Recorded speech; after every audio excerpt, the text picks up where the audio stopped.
दोस्तों नमस्कार। आप सभी को प्यारी सी सुबह में एक बार फिर से प्यारा सा गुड मॉर्निंग। जय साईं राम, जय श्री राम। दोस्तों आज हम बात करने वाले हैं सुभाष चंद्र बोस जी की।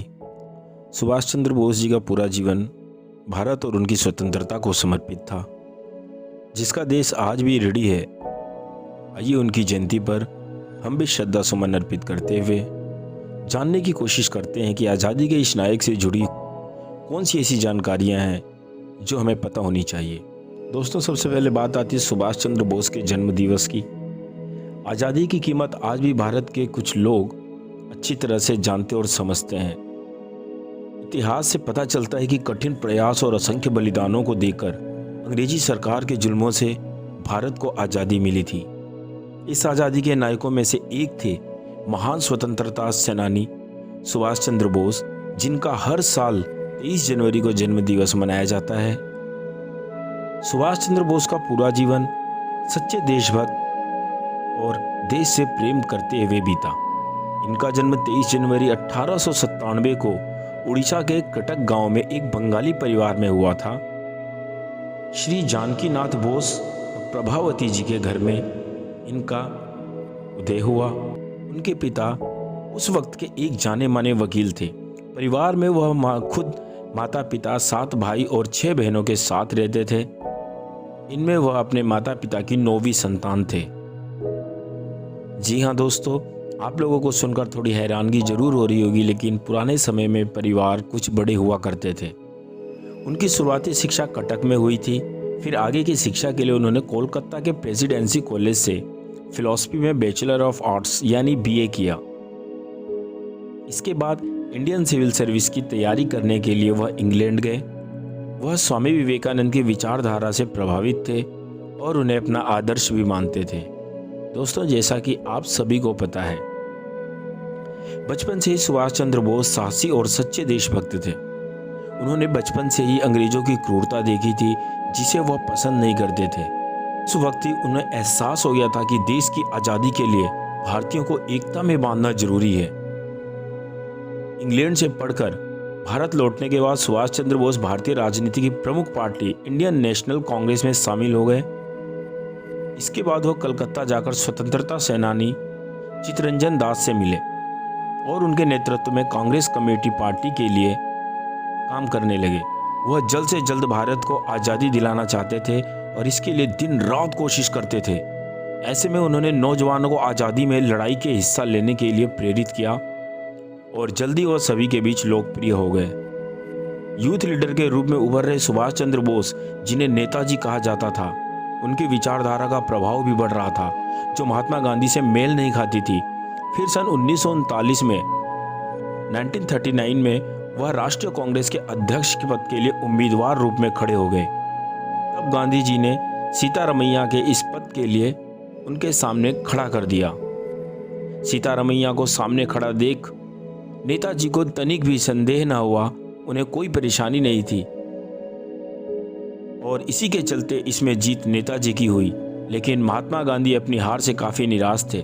यह जानकर नेताजी ने इस पद से इस्तीफा दे दिया और विचार का तालमेल न होने से कांग्रेस छोड़ने का फैसला लिया। साल 1948 में जब पूरा विश्व द्वितीय विश्व युद्ध को झेल रहा था, उस मौके का नेताजी फायदा उठाना चाहते थे और अंग्रेजों के ऊपर दबाव डालकर उन्हें भारत छोड़ने पर मजबूर करने की योजना बना रहे थे। वह इसके लिए और देश से मदद भी लेना चाहते थे।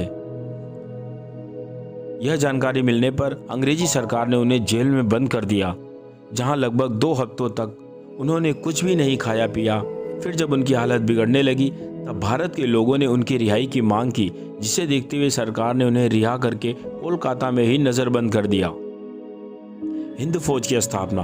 दोस्तों नेताजी सुभाष चंद्र के जीवन में जो सबसे महत्वपूर्ण एक संस्था की स्थापना की गई, उसका नाम था हिंद फौज की स्थापना। 1943 में सुभाष चंद्र बोस ने जापान जाकर जब वापस आए और यहाँ पर उनकी मुलाकात मोहन सिंह से हुई, जो आज़ाद हिंद फौज के प्रमुख थे। यहाँ पर नेताजी ने मोहन सिंह और रास बिहारी बोस दोनों के साथ मिलकर आज़ाद हिंद फौज का पुनर्गठन किया और साथ ही आज़ाद हिंद सरकार पार्टी भी बनाई थी। दोस्तों 1944 में उन्होंने देशवासियों में आज़ादी पाने के लिए जोश भर दिया। उनका नारा पूरे विश्व में झूम उठा, जो था कि तुम मुझे खून दो और मैं तुम्हें आज़ादी दूंगा, पूरे देश में आग की तरह फैल गया। सुभाष चंद्र बोस का इंग्लैंड जाना काफ़ी महत्वपूर्ण साबित हुआ। इंग्लैंड पहुंचकर उनकी मुलाकात ब्रिटिश लेबर पार्टी के अध्यक्ष और दूसरे राजनीतिक मुखियाओं के साथ हुई। आगे उन्होंने भारत की स्वतंत्रता के बारे में सुझाव दिए और ब्रिटिश मुखियाओं को भारत छोड़ने के लिए काफ़ी हद तक मना भी लिया। फिर 18 अगस्त 1945 में ताइवान के रास्ते टोक्यो जाते वक्त ताइपे में सुभाष चंद्र बोस का हवाई जहाज दुर्घटनाग्रस्त हो गया, जिसके बाद उनका पता नहीं चला और न उनका मृत शरीर प्राप्त हुआ। हालांकि उन्हें कुछ समय बाद मृत घोषित कर दिया गया था। दोस्तों, बहुत से काम जीवन में सुभाष चंद्र बोस जी ने किया, जिसमें से कुछ महत्वपूर्ण थे। सुभाष चंद्र बोस ने स्वतंत्रता सेनानी भगत सिंह को फांसी से बचाने के लिए बहुत प्रयास किए थे। उन्होंने महात्मा गांधी से भी उनके द्वारा अंग्रेजों के साथ किए हुए वादे को तोड़ने के लिए भी कहा, लेकिन वह उनके दी जाने वाली फांसी को रोक नहीं पाए। उन्होंने दिल्ली चलो का नारा भी दिया था। यह नारा उन्होंने आईएनए की सेना को प्रेरित करने के लिए दिया था। साल 1993 में आज़ाद हिंद बैंक ने 1 लाख रुपए का नोट जारी किया था, जिस पर सुभाष चंद्र बोस की तस्वीर छपी थी। नेताजी की क्रांतिकारी छवि और राष्ट्र के प्रति देशभक्ति को सदियों तक याद रखा जाएगा।